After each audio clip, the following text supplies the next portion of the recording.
Sa previous episode, ang bida nating si Hoban na palaging binubuli sa school at ginagawa pang katatawanan ng dalawang YouTuber, sinusunod niya ang utos ng mga ito para sa sarili nilang kapakanan at kung hindi susunod si Hoban sa utos nila ay tiyak na mabubugbog siya dito. Dahil sa natatakot si Hoban sa mga bully na ito, kaya wala siyang paraan para umalma at doon ay nalaman niya na mabilis lang pala kumikita ang mga YouTuber. Para sa kanya di makatarungan ang mundo dahil sa ang kinikita niya sa buong linggo na pagtatrabaho ay kikitain lang ng 30 minutes sa pagla-live sa YouTube.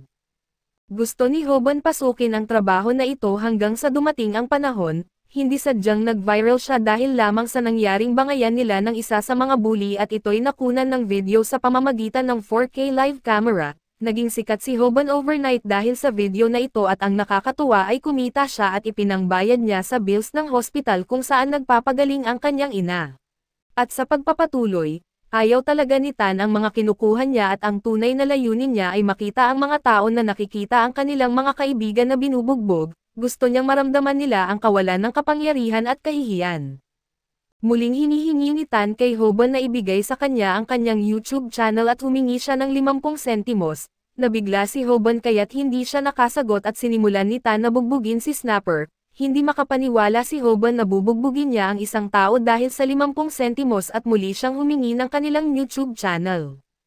Tumanggi si Snapper na ibigay ito dahil nagtrabaho sila ng husto para dito at sinubukan ni Hoban na magmungkahi na pag-usapan nila ang bagay na ito pero tinatakot siya ni Tan at iginiit na ibigay na lang nila ang YouTube channel. Natatakot si Hoban sa aura ng taong ito at sigurado siyang bugbog sarado siya sa laban.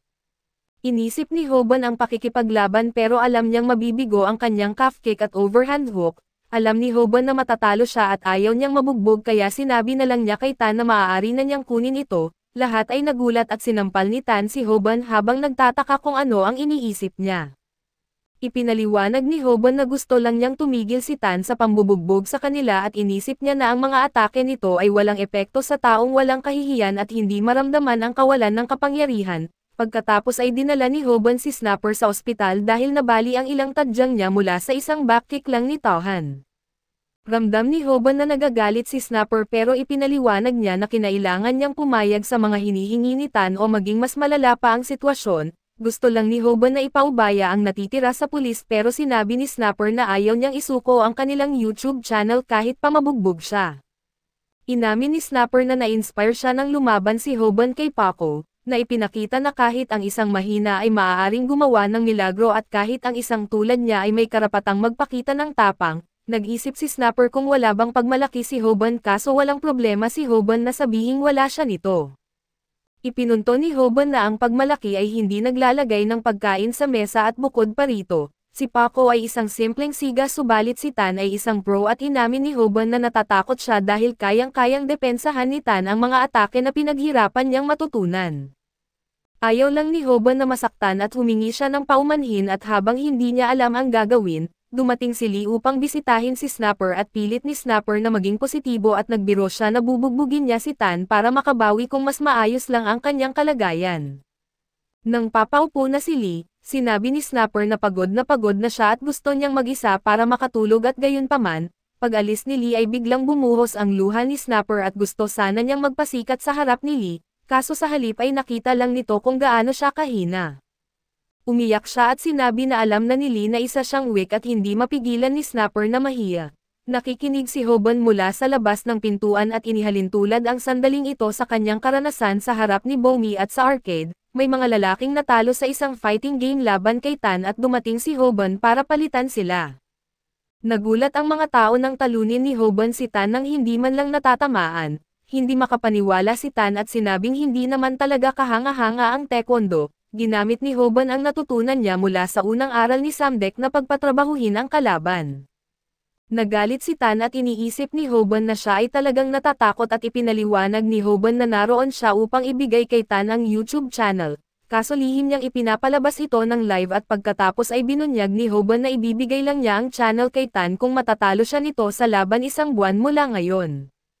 Sa kanyang isip ay iniisip ni Hoban kung nababaliw na siya dahil hinamon niya ang isang pro. Nagalit si Tan at tinanong kung ano ang gagawin ni Hoban kung hingin niya ang channel ngayon at muling nagtanong si Hoban ng may kumpiyansa. Tinanong kung natatakot lang si Tan na matalo siya sa laban kung bibigyan siya ng 1 buwan upang maghanda. Galit na galit si Tan at sinira ang arcade game at pumayag sa kondisyon ni Hoban. Pagkatapos ay ipinaliwanag ni Hoban ang lahat sa kanyang mga kaibigan kaso nagalit si Lee dahil sa mag-alala na naman siya ngayon para kay Hoban. Nangako siyang ipapakita kay Tan ang kanyang espesyal na calf kick kung sasaktan si Hoban. Gusto lang malaman ni Snapper kung bakit nagbago ang isip ni Hoban. Sinabi niya na alam niya ang pakiramdam na iyon habang iniisip kung gaano kalungkot si Snapper kaso hindi niya talaga sinabi sa kanila. Umalis si Hoban upang maghanda para sa laban at ipinaliwanag na ang 1 buwan ay mas mabilis lumipas kaysa inaasahan. Nang gabing iyon ay pinanood ni Hoban ang video ni Samdek tungkol sa kung paano lumaban. Ito ang lesson number 3 ang teknik na tinatawag na, paano talunin ang isang taekwondo fighter bilang isang regular na tao. Kailangan nito ang paggamit ng power strip at ginamit ni Hoban ang lahat ng kanyang lakas upang makasurvive dito. Mukha itong nakakatawa kaso may tiwala si Hoban sa pagsasanay dahil natikman na niya ang tagumpay, at sa sandali bago iyon ay pinapanood ni Hoban ang simula ng lesson na iyon. Nagulat si Hoban nang ideklara ni Samdek na imposible para sa isang regular na tao na talunin ang isang profesional na taekwondo fighter. Ayon sa common sense ay dapat sumuko na lang ang regular na tao pero nagmakaawa si Hoban sa kanyang sensei na humanap ng paraan. Nagdagdag pa ng takot si Samdek nang ipinaliwanag niya na kamatayan lang ang naghihintay sa tao na makakatanggap ng taekwondo back kick. Ang taekwondo ay nagtuturo ng malalakas na sipa kaya walang laban ang isang regular na tao. Natakot si Hoban dahil hindi pa niya narinig ang kanyang sensei na magsalita ng ganito at nagsimulang mag-alinlangan kung talagang imposible para sa isang regular na tao na talunin ang isang pro. Sa sandaling iyon ay nag-isip si Samdek kung totoo pa rin ba ang lahat ng sinabi niya kung ang laban ay isang rumble na naganap sa labas ng ring.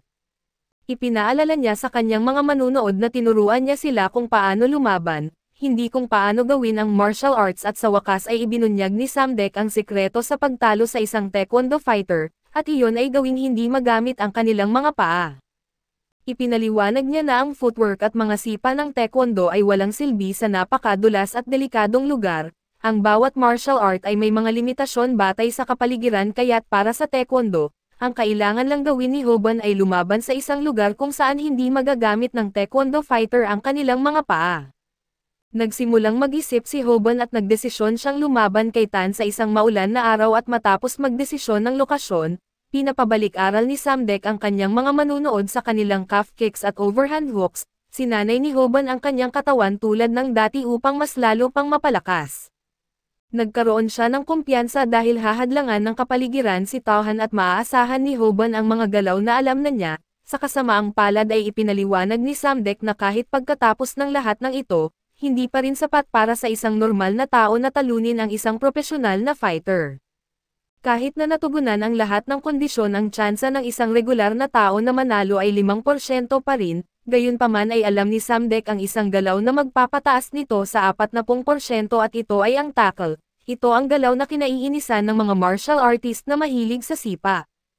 Upang magsanay ng tackle, pinapagamit ni Samdek si Hoban ng water resistance sa pool upang masanay ang kanyang mga kalamnan, puso, baga at pangkalahatang stamina at ang tackle ay nakasalalay ng husto sa core muscles kaya ipapasanay ni Samdek si Hoban para sa susunod na buwan.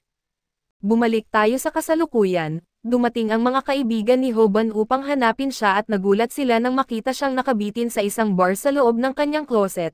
Napagod si Hoban at nalaman natin na ang pagsasanay ni Samdek ay simpleng pagkabitin mula sa anumang pwede niyang mahanap. Nagtataka si Hoban kung ano ang ginagawa nila doon kaya ipinaliwanag ni Snapper na dumating siya upang stream ang pagsasanay ni Hoban, dahil hindi sila pwedeng magwalang kibo buong buwan at napansin ni Lee ang kakaibang bag ng basura sa malapit, pero ito ay isa pa sa mga training stations ni Hoban. Matapos itaas ang tsansa ni Hoban sa 40%, nais ni Samdek na itaas ito sa 50% kaya pinapasanay niya si Hoban sa kanyang abs at nag-alarm at ipinakita ni Hoban kung gaano siya kagaling sa pagsasanay, habang ang kanyang katawan ay agad na tumugon at nagsimula siyang mag-sit-ups. Iniisip ni Snapper na nabaliw na si Hoban dahil ang pag-sit-ups ay hindi makakatulong upang talunin si Tan. Tinawag lang ni Lee si Snapper na isang batang hangal at ipinaliwanag na tama ang ginagawa ni Hoban at halos ginaya niya ang sinabi ni Samdek sa kanyang video na ang mga sipa ng taekwondo ay delikado kahit hindi ka matamaan ng buo, kaya kailangan mong palakasin ang katawan na kayang tumanggap ng mga ito. Tumanggi si Lee na manood lang kaya ginawa niyang mas epektibo ang mga sit-ups ni Hoban sa pamamagitan ng pagsipa sa kanyang tiyan. May malaking crush pa rin si Snapper kay Lee kaya siya ay sobrang naiinggit at dumating ang araw ng laban. Ang mga manunood ng viral hit YouTube channel ni Hoban ay nagsimulang mag-usap tungkol dito. Sa publiko ay nagsisimulang magtanong si Hoban kung kaya ba niyang talunin ang isang profesional, pero pinaalalahanan niya ang sarili sa lahat ng kanyang pagsasanay at bukod pa rito ay pinili niya na ang laban ay sa isang maulan na araw, at ang lokasyon ay sa isang eskinita. Hindi ito masyadong makipot upang ganap na mapigilan ang mga sipa ni Tan pero makakatulong ito at inaasahang uulan ng malakas. Ang madulas na sahig ay nangangahulugang hindi magagamit ni Tauhan ang kanyang mga sipa kaya't nanalangin siya sa Diyos na magsimula na ang ulan. Pagkatapos ay ipinahayag ni Snapper na sa loob ng 2 linggo, ang ulat sa panahon ay laging mali at masaya si Snapper tungkol dito dahil ang ulan ay sumisira sa footage. Kaso natakot si Hoban at kung walang ulan ay sirang-sira ang kanyang plano at wala nang saysay ang labanan sa lokasyon na iyon. Sinabi ni Sandek na walang paraan para sa isang normal na tao na talunin ang isang profesional na taekwondo fighter nang hindi napipigilan ang kanilang mga sipa kaya tumigil si Hoban at tumakbo, humingi ng paumanhin si Snapper sa kanyang mga manunood at nakita natin na nanonood si Tan. Alam niyang nangangahulugan ito na kailangan lang ibigay ni Hoban ang kanyang YouTube channel. Iniisip ni Tan na yayaman siya ngayon at nag-isip kung ano ang una niyang bibilhin at biglang natamaan si Tan ng isang splash ng tubig. Galit na galit ito at nakita natin na si Hoban ang nagbuhos ng tubig mula sa hose. Pinaalalahanan ni Hoban ang sarili ng unang aral sa pakikipaglaban, napatindihin ang emosyon ng kalaban at nagtrabaho ito habang galit na nagtataka si Tan kung ano ang ginagawa ni Hoban. Ang ikatlong aral sa pakikipaglaban ay tungkol sa kung paano talunin ang isang taekwondo fighter at itinuro nito na tanggalin ang kanilang mga sipa. Ang matalino na si Hoban ay ginagawa lang iyon habang binabaha ang sahig ng banyo ng tubig. Hindi umulan ng natural kaya nag-improvise si Hoban upang lumikha ng sariling ulan at nakita ni Hoban ito bilang perpektong sandali, kaya't may kumpiyansa niyang sinabi sa kanyang mga manunood na mag-subscribe sa kanyang channel. Hindi magamit ni Tan ang kanyang mga sipa kaya't kumpiyansa si Hoban na matatalo niya ito ngayon.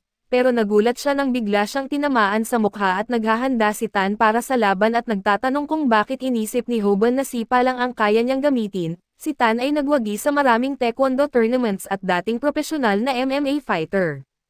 Nalilito pa rin si Hoban mula sa atake ni Tan at nagtataka kung anong klaseng strike iyon dahil malakas ito at nagdilim ang kanyang paningin saglit. Nadismaya si Tan nang makita niyang iyon lang ang kaya ni Hoban at nagtataka si Hoban kung sinuntok ba siya ni Tan. Nadismaya rin si Snapper at umaasa na hindi iyon ang buong plano ni Hoban at di siya makapaniwala na nagtrabaho si Hoban ng buong buwan para lang magbuhos ng tubig sa paligid upang pigilan ang mga sipa ng kalaban. Nagsimulang sinasampal ni Tan si Hoban at agad na napagtanto ni Hoban na hindi ito katulad ng pakikipaglaban kay Paco dahil nagsimula siyang makaramdam ng matinding hilo. Nagtataka si Tan kung ito na ba talaga. Pero nagulat siya nang magawang makalanding ni Hoban ng isang malakas na calf kick at di maintindihan ng chat kung paano nagawang masipa ni Hoban na may tubig sa paligid, napagtanto nila na dahil ito sa suot ni Hoban na water shoes. Hindi nakakadulas ang water shoes kahit sa ilalim ng tubig at ito ang mga sapatos na suot ni Hoban habang lumalaban sa agos sa pool. Inamin ni Hoban na nasasaktan na siya ngayon at gusto na niyang sumuko kaso gayunpaman, nabawi niya ang kaunting kumpiyansa nang ipaalala ni Snapper na kailangan lang niyang magtagal ng 3 minuto para may pasok ang mga ads sa video. Kaso dito muna matatapos ang ating recap. Salamat sa inyong panonood hanggang sa muli.